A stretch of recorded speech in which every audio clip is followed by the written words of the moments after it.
Assalamualaikum warahmatullahi wabarakatuh. Perkenalkan, nama saya Aisyah Namira Ari Putri. Nama saya Aura Zara Rarasati. Perkenalkan, nama saya Kristina Telsi Urangian.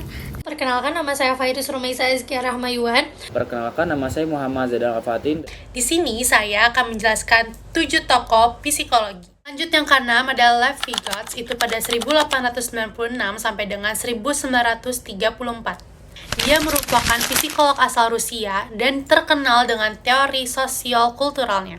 Ia berpendapat kalau perkembangan kognitif anak-anak itu berpengaruh oleh interaksi sosial dan budaya. Jadi menurut Vygots, belajar itu lebih enak dibimbing dibanding kita belajar sendiri. Yaitu kita enaknya dibimbing seperti guru, teman, dan lain-lain. Kenapa dibimbing? Karena menurut dia itu nggak terlalu gampang dan nggak terlalu susah juga, karena ada yang ngebantu. Selanjutnya ada Harry Harlow tahun 1905 sampai 1981. Beliau adalah psikolog Amerika yang terkenal dengan penelitian tentang attachment atau kelekatan dan kebutuhan emosional bayi melalui eksperimen pada monyet rhesus. Dia menemukan bahwa kelekatan tidak hanya terbentuk dari kebutuhan makan, tetapi terutama dari contact comfort, yaitu kenyamanan fisik, sentuhan, dan rasa aman. Ini dibuktikan lewat eksperimen ibu tiruan, di mana anak monyet lebih memilih ibu kain yang lembut dibanding ibu kawat yang memberi susu. Harlow juga meneliti dampak isolasi sosial, menunjukkan bahwa kurang kasih sayang dapat menyebabkan gangguan sosial dan emosional yang berat.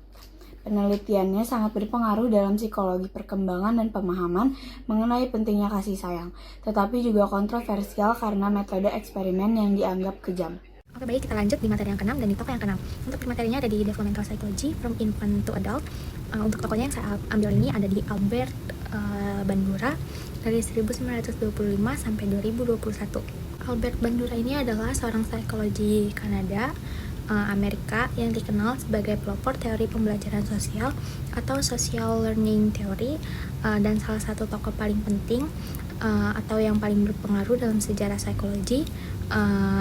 Ia lahir pada tanggal 4 Desember 1925 di Mundare, Kanada, dan meninggal pada tanggal 26 Juli 2021 di California, Amerika Serikat. Bandura menempuh pendidikan psikologi di University of British Columbia, kemudian melanjutkan studi doktoralnya di University of Iowa yang saat itu merupakan pusat pengembangan teori perilaku atau behaviorism. Namun Bandura ini kemudian mengembangkan pendekatan baru yang menggabungkan perilaku, koneksi, dan lingkungannya. Pada tahun 1961, dia melakukan eksperimen terkenal yang disebut dengan Bobo Doll eksperimen, yang dimana anak-anak ini meniru perilaku agresif orang dewasa terhadap boneka Bobo. Hasil ini menunjukkan bahwa manusia itu belajar melalui pengamatan atau observational learning, bukan hanya melalui pengalaman langsung atau hukuman ataupun penghargaan. Dari penelitian itu lahirlah teori pembelajaran sosial yang kemudian berkembang menjadi teori kognitif sosial atau social cognitive theory. Bandura ini juga memperkenalkan konsep penting yaitu self-efficacy, yaitu keyakinan seseorang terhadap kemampuannya untuk mengendalikan tindakan dan mencapai tujuan.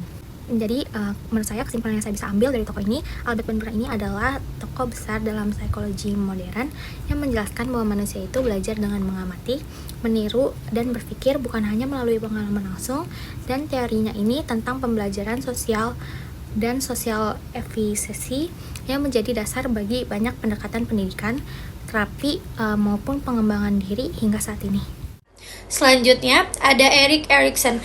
Erik Erikson lahir pada tahun 1902 dan wafat pada tahun 1994. Adalah seorang psikolog perkembangan Jerman Amerika yang terkenal karena teori 8 tahap perkembangan psikososialnya.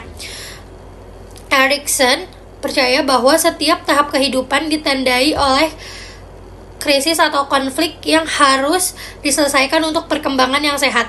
Tahap-tahap ini meliputi kepercayaan versus ketidakpercayaan, otonomis versus rasa malu, dan keraguan, inisiatif versus rasa bersalah, industri versus inferioritas, identitas versus kebingungan peran, keintiman versus isolasi, kegeneratifan versus stagnasi, dan integritas ego versus keputusan.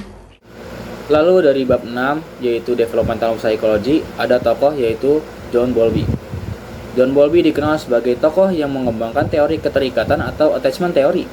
Ia menjelaskan bahwa hubungan emosional antara bayi dan pengasuh utama adalah dasar bagi perkembangan kepribadian yang sehat. Bowlby menemukan bahwa bayi yang kehilangan atau terpisah dari pengasuh utamanya cenderung mengalami gangguan emosi dan kesulitan menjalin hubungan sosial ketika dewasa.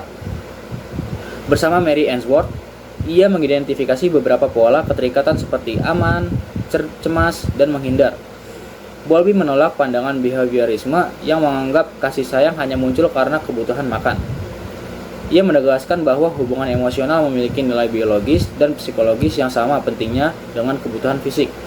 Teorinya membawa perubahan besar dalam cara dunia memahami pengasuhan, pendidikan, dan kesehatan mental anak. Hingga kini, teori keterikatan tetap menjadi fondasi dalam psikologi perkembangan dan terapi keluarga.